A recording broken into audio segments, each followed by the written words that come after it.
Bonjour à tous, on se retrouve pour une vidéo cette semaine. Et oui, alors c'est pas vraiment une sorte de question météo, même si je vais répondre à une des questions que quelqu'un m'a posées sur la tempête Boris. Et oui, et donner mon avis en tout cas sur cette question que je trouve très intéressante.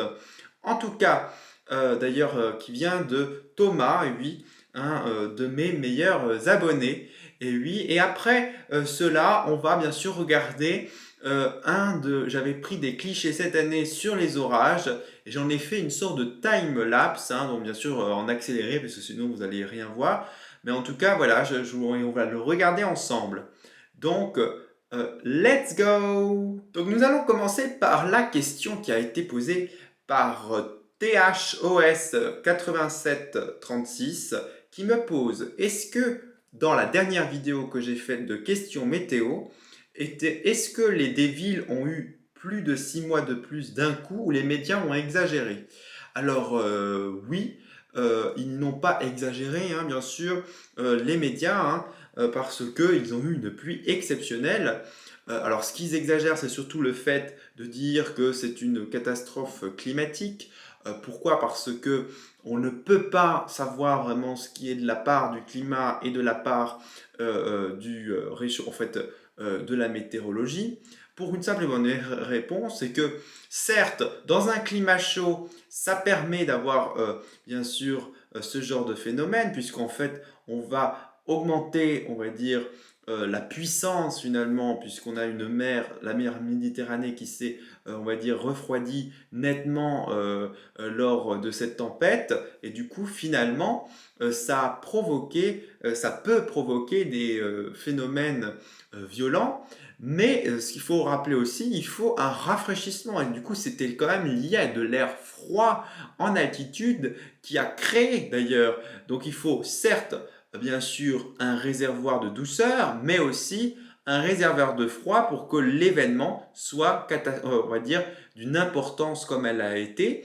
Du coup, oui, bien sûr, ça a été lié, bien sûr, à un climat un peu plus chaud, mais pas forcément, puisque on le sait bien, il faut à la fois de la chaleur et à la fois d'une masse d'air froide, et c'est les deux finalement qui font, on va dire, les événements dramatiques comme on a connu. Je le rappelle quand même qu'il y a eu, et je le rajoute d'ailleurs, je ne l'avais pas dit dans la vidéo sur Boris, qu'il y a eu quand même des ruptures de barrages, et en tout cas on a lâché l'eau des barrages, puisqu'il y avait vraiment trop d'eau, une pression très importante au niveau des barrages, puisque bien sûr l'Autriche et tous ces coins de l'Europe centrale étaient bien sûr en proie à ces inondations, bien sûr, et du coup c'est des lieux aussi où ils ont beaucoup de barrages, puisque c'est souvent en montagne.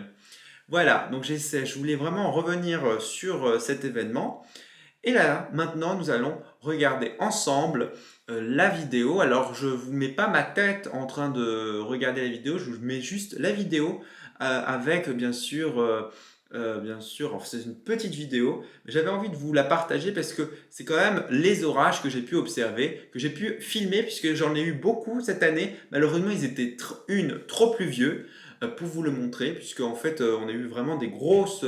C'était une année orage chez moi très importante, avec des quantités d'eau phénoménales, pas trop électriques, mais dans cette vidéo, je vous montre bien sûr quelques phénomènes électriques que j'ai pu observer bien sûr chez moi. Et let's go!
Et j'espère que ce petit, on va dire, time-lapse vous aura plu.